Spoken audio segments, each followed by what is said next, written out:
Welcome, everyone, and thank you for joining this special episode of Voices from Israel, which is dedicated entirely to Northern Israel.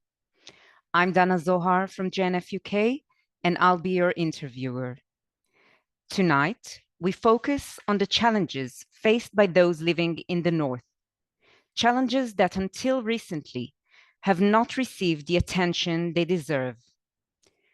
While we can only try to imagine what daily life is like for the residents in this region, we are honored to bring you the voices of two individuals who are living on the front lines. Their stories will provide a powerful, first-hand perspective on the difficult realities they face every day.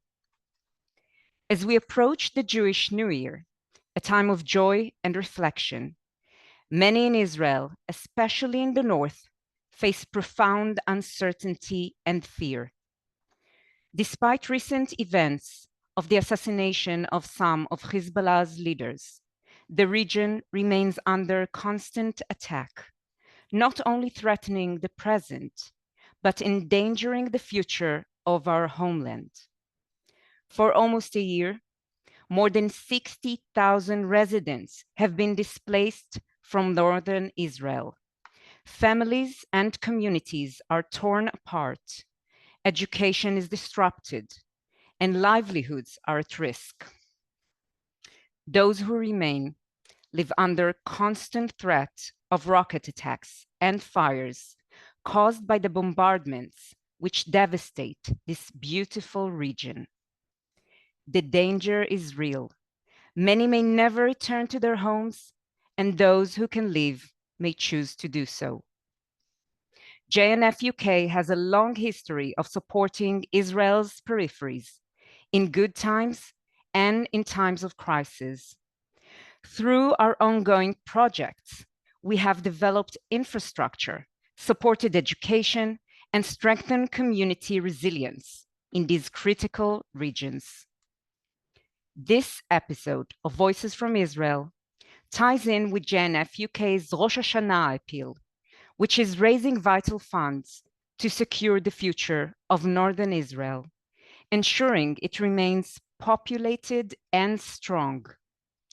With the generosity of our amazing donors, we aim to provide immediate relief and long-term recovery to the North in three key areas: assisting those forced into poverty, rebuilding fragmented communities, and protecting our beloved homeland from further destruction with firefighting resources and emergency kits for vulnerable residents. For more information, you're welcome to click the link provided in the chat box located at the bottom of your screen. Additionally, if you have questions for our interviewees, please submit them in the Q&A chat box. Now, I would like to introduce our remarkable speakers who will share their personal experiences of living near the Lebanese border. Their stories of living in this war zone highlight the resilience and strength of the Israeli spirit. I believe they truly represent the face of modern Zionism. First, we'll hear from Igor Abramovich, a resident of Kibbutz Manara, located just 100 meters from the Lebanese border. Igor is one of the last two remaining residents after most of the population, including his family, evacuated following the tragic events of October 7 and the attacks from Hezbollah in the north. Then we'll hear from Itamar Katz, a forester and firefighter who has been on the front lines protecting Israel's northern region, even as Hezbollah launches attacks. Let's begin by welcoming Igor. Igor, thank you so much for taking the time to speak with us this evening. Could you first begin by telling us about your background and how did you end up living in Manara? First of all, hello, thank you for inviting me. I'm 43 years old. I'm married with two kids. My older one is 20. She's after the army. And my younger one is 10. She's in 5th grade in Israel. We arrived to Manara something like 8.5 years ago, summer of 16, in order to live here, in order to be part of Manara, in order to be part of the kibbutz. My wife, for herself, is a kibbutznik from Kibbutz Neve Ur, and I married to kibbutznik. I'm not. Basically, I'm from Dimona. But when you marry a kibbutznik, you marry a kibbutznik. So we arrived to Manara at the summer of 16, and we really like this place. We knew it will be hard. We knew it will be cold. We knew it will be a difficult place to live in and to work in. It's really small community. So either you in or you out. It's really small community. So yes, it was really fun journey to come here, but yes. So I'm here for the last 8 years. Wow. So you're living in Manara, only 100 meters from the Lebanese border. Yes. And as I mentioned, you're one of the last 2 residents still there. Incredible. Yes. So could you tell us why you've chosen to stay when most, including your family, have left?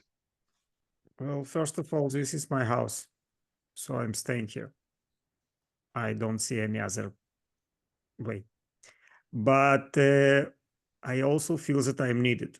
I'm the owner of the grocery shop in Manara, and there is soldiers here, there are foreign workers here, there are Kitat Konenut here, emergency team, response team here.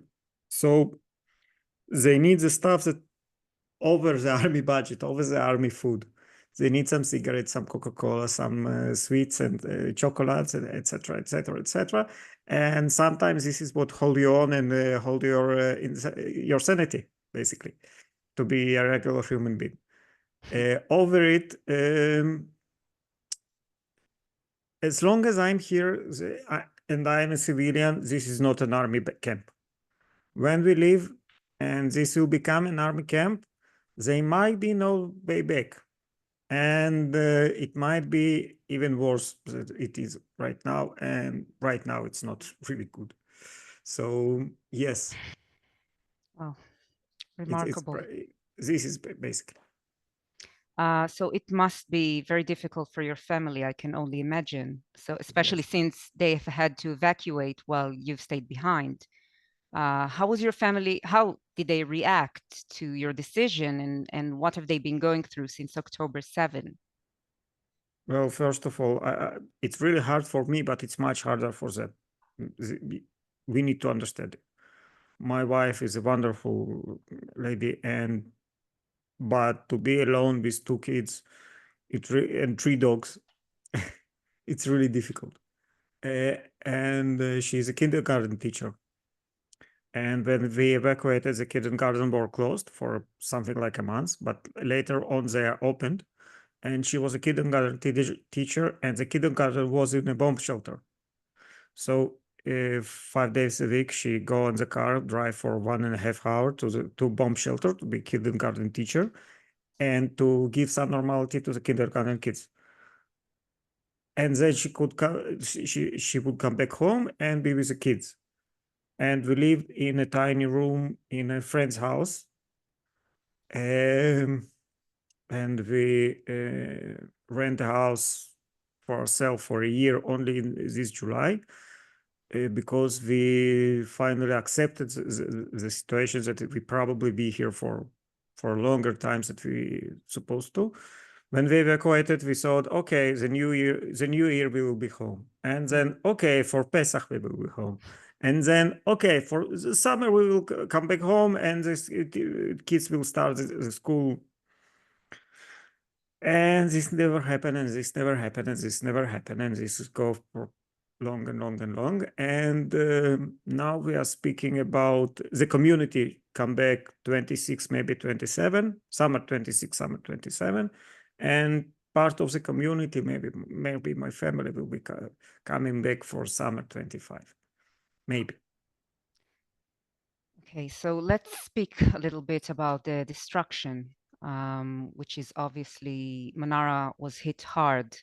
How Yes. many homes in Manara have been hit by rockets? And I know that you're documenting the damage that has been caused. So why do you do that? Well, before the war started, I was the one that rented the apartments of the kibbutz. I was the one that in charge for the rents of the apartments, etc., etc. And I knew the people that live here there. I knew the empty apartments, so I keep a list for myself in order when they come back in a few months it will continue from where we stopped. But basically, it became part of my job description, and I'm still doing it. Right now, we are talking about 157 total apartments in kibbutz, houses, private houses and apartments. 110 are damaged, 28 are totally destroyed, and the 82 are mediocre damage, let's say it this way. It gets worse with time because when a home is damaged and you can't fix it, and you can't fix it because if you fix it, you get rocket right inside next day, because for Hezbollah it's a new target, so you can't fix anything. So it's really difficult. It's totally 110 out of 157. All the community buildings, basketball court, food,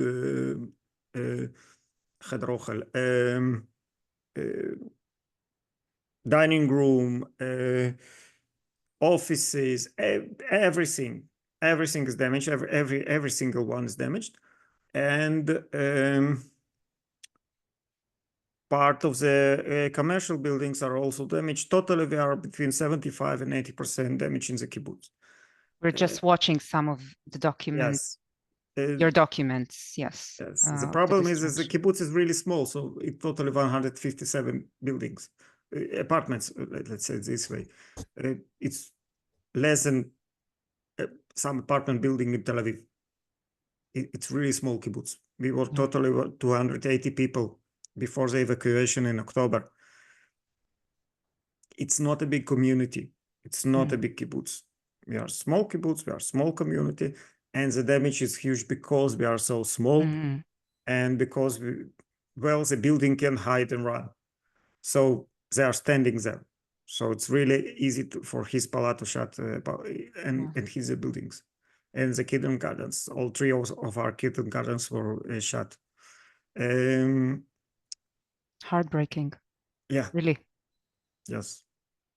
And I understand on top of that both of your businesses, you have one in Kiryat Shmona and one in Manara, were directly hit by rocket attacks. Yeah. And despite the damage, you're still managing to partially operate one of them. Partly operate is a good description.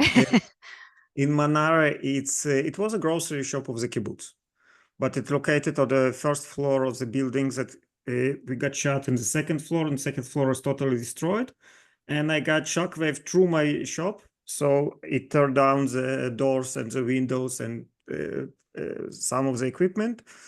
And now it's always open. So the soldiers or anyone that want to buy something, they go inside, they send me a picture of what they're buying. I tell them how much money they owe me, and they leave the money on the table, or they send me Beat or Paybox or any other transfer account. And this is my upsell business in the Manara. And in Kiryat Shmona, I had it's high-end equipment, high-end kitchen equipment for chefs, etc. I have handcrafted knife from Japan, and I have everything that you need in professional kitchen or semi-professional kitchen. And I was shot by Burkan in May, and almost the shop is totally destroyed, basically. And a few weeks before that, I buy a toll truck, and I put some equipment there, so I could go to the ferries and sell some of them my equipment to first. So everything that was in the toll truck survived, and everything that was in the shop is destroyed. And yeah, every time you try to do something, you understand that maybe it will work, maybe it won't work, but it's really difficult to manage or to manage any kind of business. The understanding of tomorrow is really difficult concept right now. Yes, a lot of uncertainty. Yes. So let me ask you, with the recent unprecedented historical developments regarding the assassination of Hassan Nasrallah, the Secretary General of Hezbollah, how do you feel this could change the dynamics in the north for both the evacuated residents and those like yourself who remain in the region? Well, I'm not a soldier. I'm not an army commander, basically. But I was once to 20 years ago. Let's hope Israel is using the momentum. We are on air attack for a few weeks, for a few last weeks, and we are on ground moving forces that start entering Lebanon 1 hour 20 minutes ago at 9 o'clock. We start the invasion to Lebanon. So let's hope it works. But basically, here is the point. I know where the border is. Even if we destroy today Hezbollah, maybe 20 years from now, there will be some other organization like Hezbollah come after Amal. We destroyed Amal in 91. Hezbollah come after Amal. We destroy Hezbollah, maybe somebody will come afterwards. Fatah come after Black September. We destroyed Black September at 72, come Fatah. We destroyed Fedayeen at 67, come Black September. Basically, we know we are going to fight.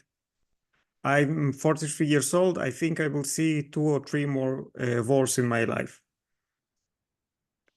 I'm not saying this is acceptable, but I'm saying this is probably what will happen. That you're mentally prepared. Is that Right what you're now I saying? am. Ask me 15 years from now, I don't know. Mm. But right now, yes, I am. So speaking of being mentally prepared, so I can only imagine it's been tense living with such a proximity to the border. So how frequently have rockets been striking Manara? You've been living there, obviously, so in the past few months, each day. And how do you manage yourself in this day-to-day reality? Well, last time was 4 hours ago. No, 6 hours ago at 4 o'clock today. So it's happened. It's happened more often than I would like to. Most of the rockets flew over us to the Kiryat Shmone, not to us. We are sitting on the high of the mountain. So basically, it's only the anti-tank missile rockets. It's not usual rockets. And it's not mortars and nothing else. It's only anti-tank missile launchers. So basically, we don't have any type of alarm. We don't have 15 seconds or 10 seconds. If you hear something like sounds like a whistle, lay down. It will from 1 to 2 seconds to get shot. Basically, this is what happened here. How often? Wow. Every 1 or 2 weeks there is direct hit, indirect hit 3 or 4 times a week.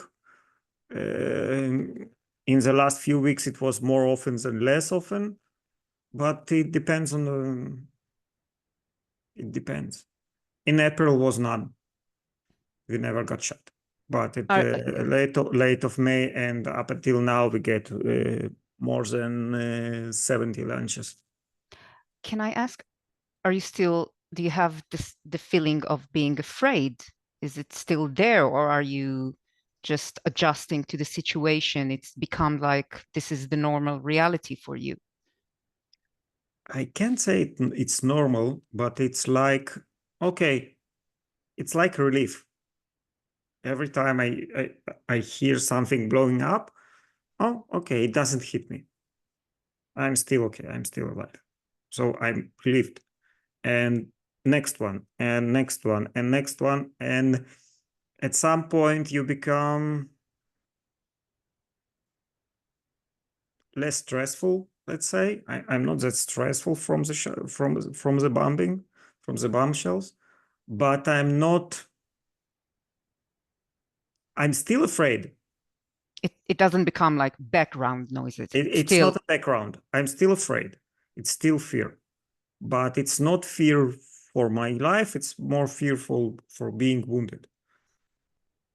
and also you don't have a lot to do to protect yourself because you don't really have a lot of time. No, I have nothing to do to protect myself. Yeah. Nothing. So no sense of control. No, no, no. Okay, you've addressed my next question a little bit, but let me ask it more directly. In your view, what do you think needs to happen to bring resolution to this situation?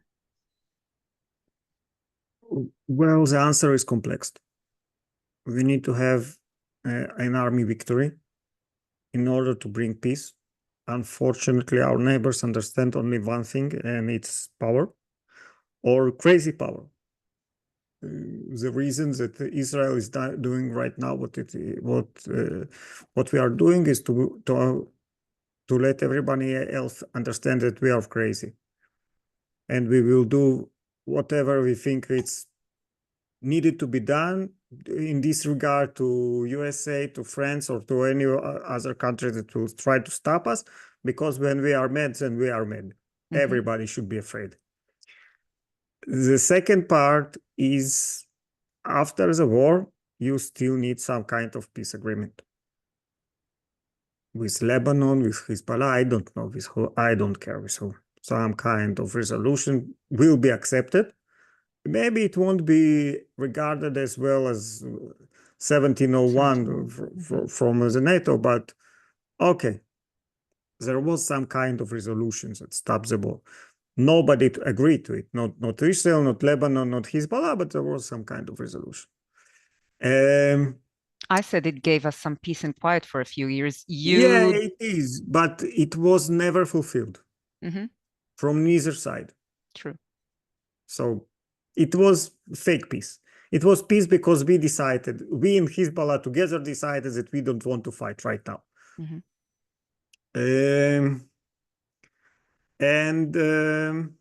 There will be some kind of defense system that should be installed in the kibbutzim of the north and on the border and in the kibbutzim of the south, because, well, we are high-tech people.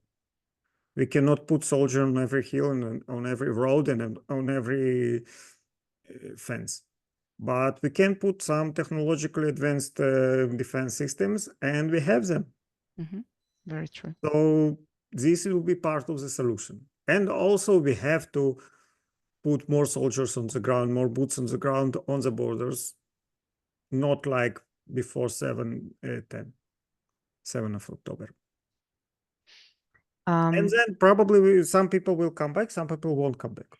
Yeah, that's exactly my next question you're referring to. So it's a very painful one. Do you believe that the residents who have been evacuated from the north will eventually return and successfully rebuild their lives and communities in the region?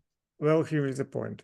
Some are will, some are won't. But it depends not on the only on the person itself.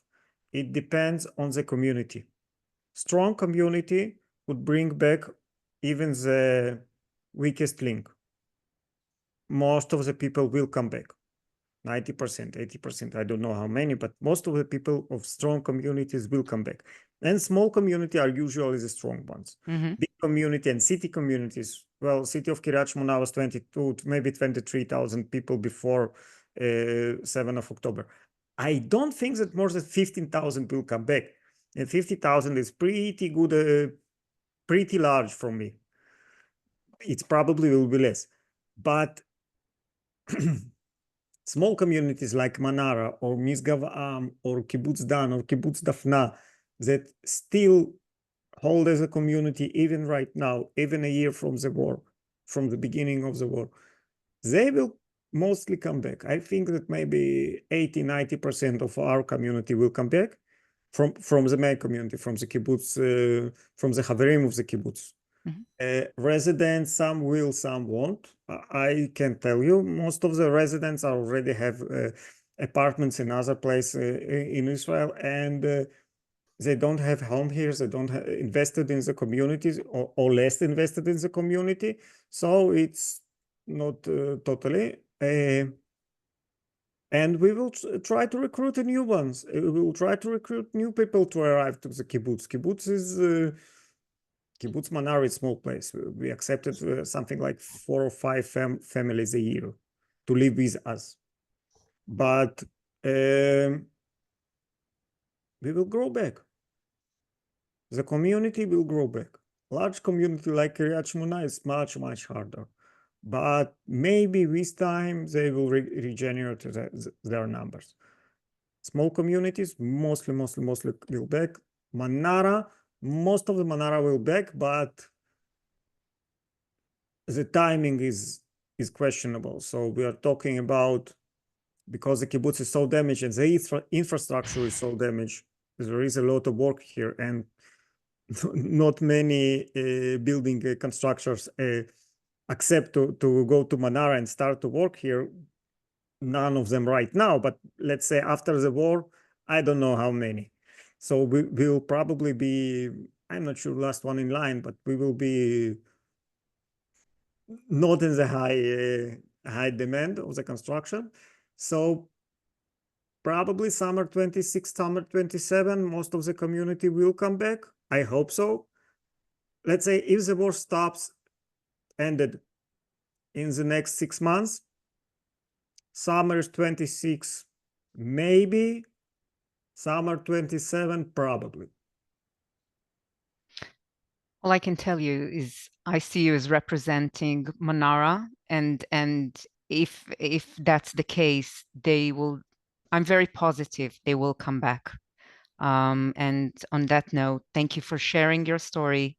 And it's incredibly powerful to hear from someone so ideologically motivated, who's chosen to stay in such an extreme situation. Do you have any final thoughts you'd like to share with those who are watching? I wanted to say one thing. Most of the war, most of the tragedy in Israel in 7th of October have happened in the south region, near Gaza. But since 7th of October, in the northern border, we had 60,000 people out of their homes. We had more than 20,000 rockets launched at us, at our kibbutz, at our houses, at our buildings, at our businesses. A lot of the north is destroyed. Part of it totally destroyed, part of it burned out. Itamar will talk to you. 240,000 kilometers of forest burned out. Most of the north is burned out. Part of the kibbutzim are burned out. Buildings are destroyed. Lives and businesses are destroyed. The rebuilding of the north will be much harder task than the rebuilding of 4 kibbutzim in the south. As difficult it is to say, but the south, they have much harder blow in the first days, but they are already started their rebuilding. Be'eri is coming back. They are living back in their apartments, in few of them. Kfar Aza is coming back. They are rebuilding. They already start the work. And it's 4 kibbutzim, maybe 10,000 people, 7 to 10,000 people. In the north, we are talking about total region that was devastated for a year, not for a day of carnage, but for a year of destruction. We really need your help. We're really glad for your help, and we are totally appreciated. Thank you so much. Thank you very, very much. And let's now turn to Itamar and warmly welcome him to share his story with us. Itamar, thank you for joining us. Good evening. Hi. Could you tell us about your professional background, the areas where you operate, and how long have you been in this field? Well, I'm an agronomist by profession. I went to school in a college in Kiryat Shmona. I was born in the United States and I came to Israel as a child. My parents are Israeli. And in 2011, excuse me, in 2011, I moved up north to go to college in Kiryat Shmona, Tel Chai College. And I finished my degree in biotechnology and green agriculture. And I worked in a research farm. And I started working for Kakal in 2017. I was an assistant forest engineer in the Southern Galilee. And after about a year and a half, in 2019, I became the forest engineer for the Northern Galilee and all of the Golan Heights. And a year and a half ago, in May of 2023, I became the forester and regional manager of the Golan Heights. So, what was the nature of your work before October 7, and how has it changed since then? Well, most of what I do, I know I'm supposed to call myself a regional manager, but I'm a forester much more than that.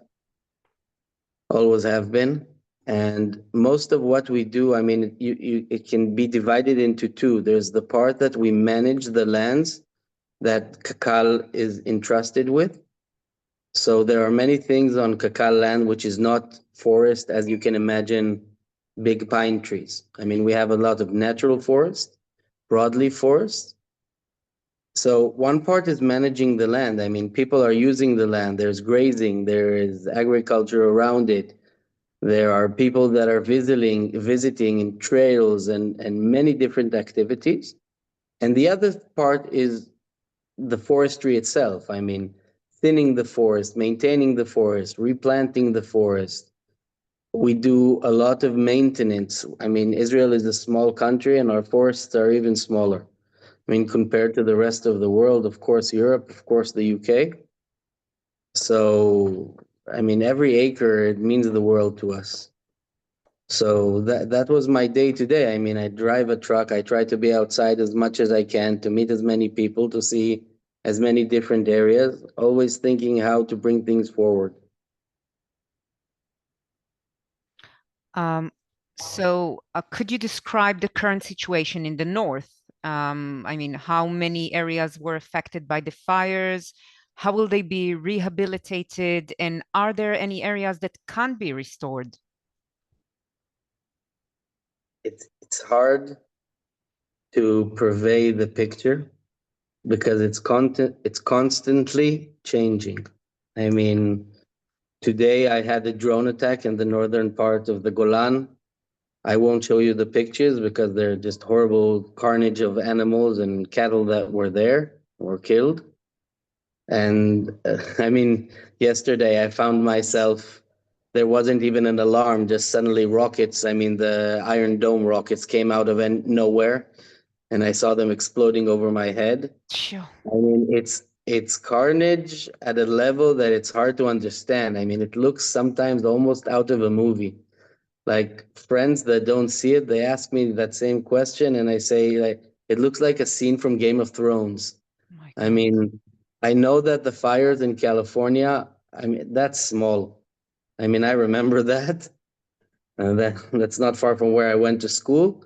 I mean, that's a small fire. All of what you can see on the left part of the screen that isn't burning, all of that burned. And the mountain on the top, you can see a small antenna. That's Manara. Yes, I remembered you, Igor Igor. approves. And I can tell you, as a forest engineer, Igor doesn't know because we've never met, but as a forest engineer from 2019, I did so much work around Manara because I knew that Manara was going to burn. And in 2021, we had a huge fire around Manara that almost reached Manara. I could have done more, but people from the Nature Conservation Service kind of stopped me. They said I was going too far. Little did they know I didn't go far enough. But I mean, Israel has never known fires at this scale. I mean, we're talking only in the north at over 20,000 hectares of open land, and we're talking about somewhere between 3 to 5,000 hectares of burned forest, and that's only conifer forest. If we're talking about broadleaf forests, it's much higher than that. I mean, we had fires in the Golan that exceeded 2,000 hectares. That's unheard of in Israeli history. Terrible. Really. It's just devastating. So could you please share what you and your family have experienced since October 7? Well, I used to be a neighbor not far from where Igor lives. I used to live in Kibbutz Iron. As I said, I went to school in Kiryat Shmona. I lived in Manara for 1 year after that, and I started working in very close to the Bar'am forest in a research facility for agriculture. And right across the street from there was Kibbutz Iron, still is, well, partially is, Kibbutz Iron, which is also evacuated. And I finished last Sukkot last year, was 50 years for the Yom Kippur War. And me being the forester of the Golan, we had many different events going on through Sukkot commemorating 50 years to the Yom Kippur War. So I barely woke up on the 7th in the morning. My brother lives in the central part of Israel. He called me, asked me what was going on. I told him I want to go back to sleep. He said I can't. Slowly but surely, I understood what was going on, but I have horses and my horses were in the forest, so I had to evacuate them first. Wow. Once my horses were safe, I mean, my wife packed the bags. We put 2 kids. I have 3 now and 2 dogs. Mazel tov. Thank you. And we put them in the truck and we left. I mean, I've been back. My wife, she won't go back. She's sitting here smiling, but she thinks it's too dangerous. I go up on occasion, and we lived with her sister for a few days, and then the state organized for us and evacuation for all of the kibbutz. So all of the young families with the young kids, we went to go to live in a different kibbutz, not far from the Kinneret. And slowly but surely, we also understood what Igor understood, maybe a bit faster than him.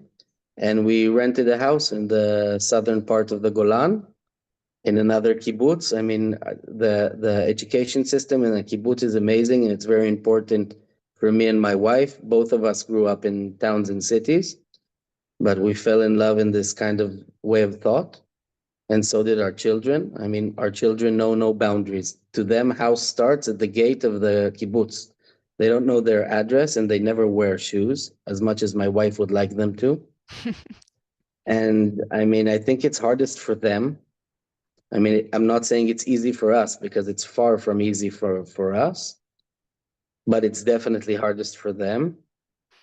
And we're trying to do the best we can. I mean, my house, personally, it's not my house, it's the kibbutz's house. I was a resident, I wasn't a member, as Igor said earlier, but my house was the first one to be hit in Iran.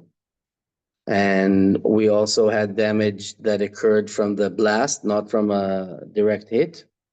But we lived in our terrace, and our terrace was destroyed, or porch. And I go up there on occasion, try to collect whatever I can. Also, the door flew off its hinges, and the windows shattered.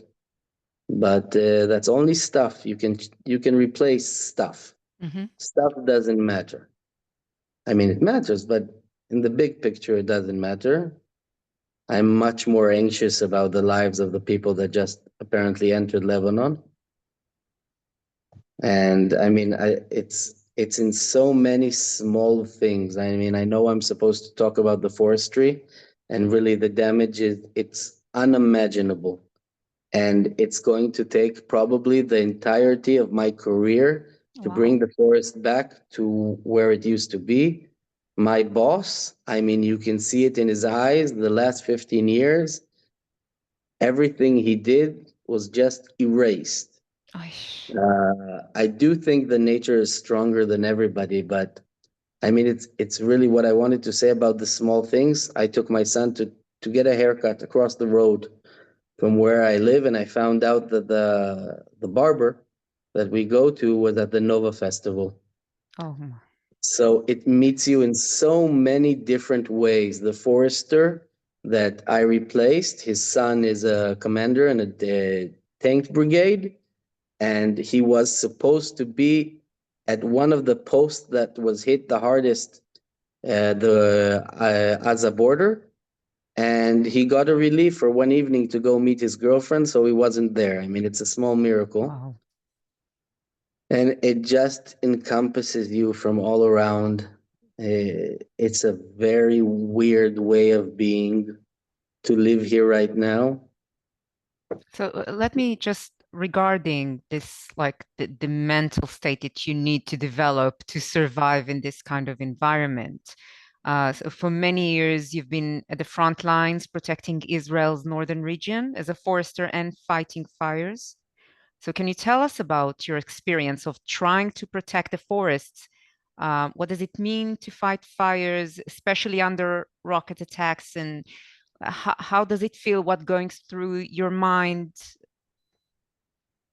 Fighting fires in open areas, okay? I'm going to differ. Fighting fires in an urban situation is something very different.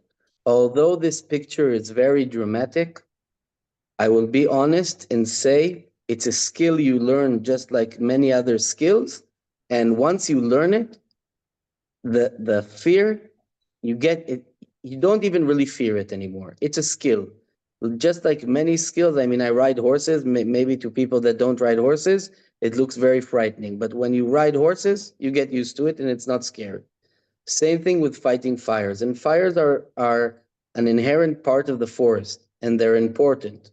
And if anything, we don't use them enough as a tool in KKL, in Israel, in Kakal, and I think we're going to learn how to use them better, especially after all of this is over. But it's different when you're wearing a vest and a helmet, and it's different when in the middle there's a siren going off and you lay on the ground.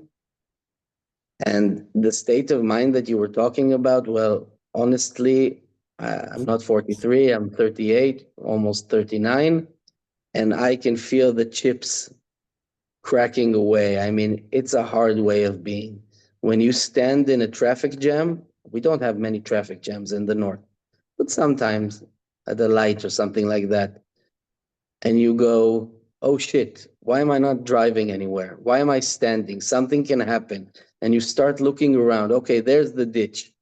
If anything happens, I'm running to that ditch. Mhm. And if you're driving on a freeway and there's suddenly rockets, I mean, Iron Dome rockets create, I mean, for every rocket that they shoot, there are 3, 4, 5 Iron Dome rockets that are trying to shoot it down. And you have to take a decision. Am I going to keep driving, or am I going to stop and lay on the ground? Am I going to wait for debris to fall from the sky? Do I lay under the car? Do I lay next to the car? You're alert It- on the time, all the time. Yes, but this alertness, you can't turn it off. I Mhm. have a 7-year-old and a 6-year-old and a month and a half-year-old, and it's very hard when you come home to turn this alertness off. And it's trying. I mean, I have my better days, I have my not so good days, but this is the reality right now. We're trying to make the best of it. They're different kind of fires. I mean, Iron Dome, it does an amazing job, but it creates an immense amount of shrapnel. Shrapnel. Anyway, and I mean, fires that we usually incur, that they start at some, I mean, they have a point of beginning. When they start from these Iron Dome shrapnels, they can be huge. I mean, last Tuesday, we had a fire take out 4, 5, 600 acres. It just started at once. I mean, everything was burning at once. It's something that you need a completely different set of understandings how to fight this thing because it's a monster. Again, you look at California, it's very different. I mean, they're monsters. They can be 3 times the size of the Golan Forest. But the forests in Israel are comparatively small and comparatively young. I mean, 60, 70, 80 years old is a very old forest in Israel.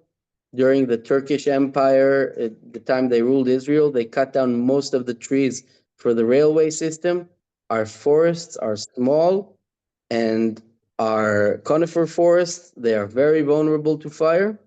Broadleaf forests are not that vulnerable, and slowly but surely we're transitioning from a mainly conifer forest to a much more mixed and diverse forest, mainly with broadleaves, local broadleaves. And I mean, again, we're just wishing for the rain right now. Yes, I hope that sure. If you can do a rain dance for us, please do. But next year is going to be very interesting. So Itamar, let me take you for one more second back to the difficulties you were speaking of. How does the community in the North support one another during times like this? What have you seen in terms of resilience from the residents? There's, I mean, my community that's scattered like the wind. I know that Manara kind of found themselves, most of them still together. My community, Iron, I mean, the elderly people, they're still living in a hotel next to the Kinneret. But the young families, we pretty quickly understood that we need education for our children, and everybody just looked for that, a little bit of stability. In the beginning, there were many initiatives, and I mean, a lot of things just happened from themselves. I mean, whole educational environments just popped up, and there were so many people came to help us. But life goes on for everybody. I mean, almost every family has somebody in the reserves that was enlisted back to the army, and or filling in for somebody that's in the reserves. And life is trying to go back to what it was, but still, I mean, the camaraderie, it's definitely felt, but it's been a year, and it's hard to maintain this level of cohesiveness. I can't exactly find the word. I mean, honestly, not a lot of people still live in the North. Okay. And the last 2 weeks, they saw this circle of fire from Lebanon growing immensely. I mean, all of the northern region of Israel right now, the children don't have school or preschool or any educational environments due to safety reasons, of course. So it's really, I mean, my wife, she has a month and a half year old, a month and a half old baby, and 2 more kids that just came home, and I'm outside fighting fires all day. And I have to call her every 2, 3 hours after every siren. I mean, she sees it on her phone. So I say, okay, I'm okay. Don't worry. I'm going to go fight this fire. I finish it. I call her. I tell her I'm okay. I'm going to the next fire until I say, well, I'm coming home. I'm leaving now. She knows the route that I'm driving. And if there's any sirens along the way, she calls me. But I mean, us, our friends, we're trying to stay together. But I mean, most of the people that are not in this situation in the North, they can't understand it. And also they've been in the same situation for a year. I mean, they also want their life back. So it's not what it was in the beginning. It's still pretty good. I can't imagine it being something like this anywhere else in the world. The Jewish people, maybe we have that to ourselves, but complicated, very bloody complicated. Yes, it is definitely complicated, highly complicated. I want to thank you so much, Itamar. Your work is truly heroic, and your commitment to protecting the land and the people of Israel is inspiring. Before we end, is there anything you'd like to share with our viewers? There's a song, my wife just looked up, there's a song that the late Ehud Manor wrote that's called I Don't Have Any Other Land, Even If It's Burning. I mean, that's the literal translation of it. So I thought it would be very fitting to say that word. It's a beautiful song, by the way. And I don't. I אין לי mean, ארץ אחרת, גם אם אדמתי בוערת. exactly. I mean, I was born in the United States. I have an American passport. My grandparents were Holocaust survivors. Me and my children, we have an Austrian passport. I mean, I could leave if I wanted to, but I don't want to. But only time will tell. I mean, trying to be as honest as possible. Thank you very much. Thank you. So let's continue with Q&A from the audience. The first question we received, how are Israelis who have not left the north, places like Kiryat Shmona, living under constant rocket fires? What is the reason that some people have not left their homes in the north yet? This is for both of you, I think. I think ego is more suited because I left my home. Well, some of us too stubborn to run and too proud, actually. And in Kiryat Shmona, there left probably 1,500 people living now. Most of them are elderly people, maybe not 80, 90 years old, but something like 40, 50, 60, 70. And they refuse to leave their home. In some of the kibbutzim stayed a few residents. I'm in Manara. In Mitul, I think there is 50 residents left, maybe. Kibbutz Dafna, few left, etc., etc. There are a few left in Iran as well. Yes, a few that won't leave. Yes. Basically, we are too stubborn, or we think that we are really helping the situation. I truly say that it will be much difficult for me to stay in Manara if I would think that I'm useless and I am a burden on the army. Honestly. But as long as I feel used, as long as I'm helping, as long as I know that I'm helping, I'm here. I think that it's important to understand that the people that were evacuated were only the people that live 4 kilometers from the border. And there are tens of thousands of people that live 4.3 or 4.7 or 5.2. I have many friends that live in kibbutzim, in settlements, that were not evacuated. Marsalet, etc. Yes, that don't exactly have education systems for their children, that delivery drivers don't want to drive up. I mean, the thought of you ordering something from Amazon and Amazon saying, we won't deliver to where you live. We're not living in Afghanistan, we're living in Israel. So it's very weird. I mean, you want to go eat in a restaurant? Okay, drive 35 minutes to an open restaurant because nothing is open. You become disconnected from the rest of the country. The shops are working up until 4 o'clock in Kiryat Shmona, only in daylight, from 9 to 4. Restaurants also only lunch. There is no coffee. You cannot sit outside anywhere.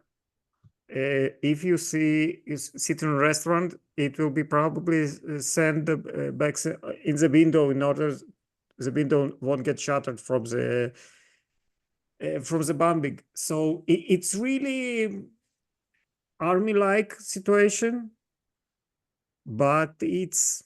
I think it's war zone situation. I thought about saying ghost town, but yeah. No, it's not ghost town. It's not a ghost town. No, but it's a lot of activity and army. Yes, a lot of army. I think we have. I think we have another question from the audience. So we have Nigel. Would you like to ask a question? You can unmute yourself. Yes, thank you. Thank you, Dana. These were two amazingly moving talks. Thank you very much. I was in Israel in April as a volunteer with SAR-El, this SAR-El program. And I would like to come. I'd like to come back and do more voluntary work, and I'm wondering whether Igor can, for example, can imagine volunteers helping on your kibbutz, even if the war carries on. We had a few groups of volunteers that come to help us in the harvest of cherries and apples. We have a lot of agriculture, and we don't have a lot of workers right now. Usually in summers there is seasonal workers, and we needed a lot of workers to help us for the harvest, because the harvest need to be done in 3-4 day stops. Otherwise it's going to garbage because it's overdone.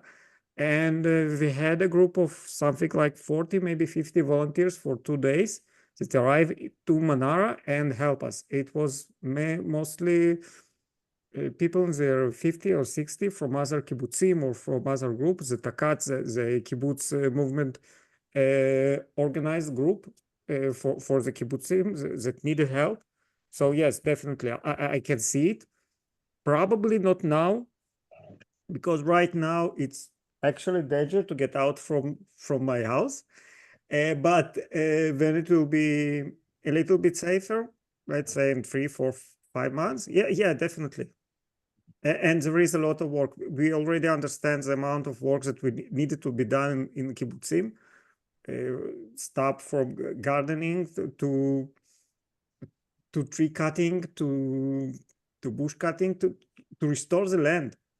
The land is dying. We couldn't treat the land well, so no pesticide, no nothing. The land is dying. We really need a lot of handwork, a lot of legwork.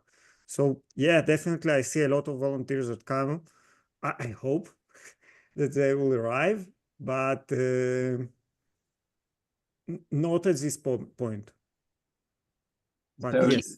Thank you very Dana, much. Yes. Could you tell us how we might be able to keep in contact with Igor? Because I'd like to come. I mean, I'm an individual. but I will like- do I'd that like to come privately, of when I course. can. Yes, with pleasure. And also I would like to mention, thank you so much for your important question, Nigel. Thank you. I would like to mention that our Rosh Hashanah appeal is completely devoted for the northern residents and north of Israel. So if you'd like to help, you're more than welcome to donate. And we're helping Manara, Kiryat Shmona, and other areas. So please do so. You can find the link in the Q&A chat box. And we're out of time, unfortunately. Thank you so much again to both Igor and Itamar for joining us and sharing their very powerful and courageous experiences. We are honored truly to hear both of your perspectives. Hearing directly from the people living on the northern front lines is incredibly moving and reminds us of the importance of standing together, standing with Israel's northern communities, no matter where we are in the world. Together, we can ensure our strength and resilience in the face of unimaginable challenges. We hope you've been inspired by this interview. Thank you all for joining us, and we wish you all Shana Tova and a peaceful night. Thank you. Thank you very much. Good night. Good night.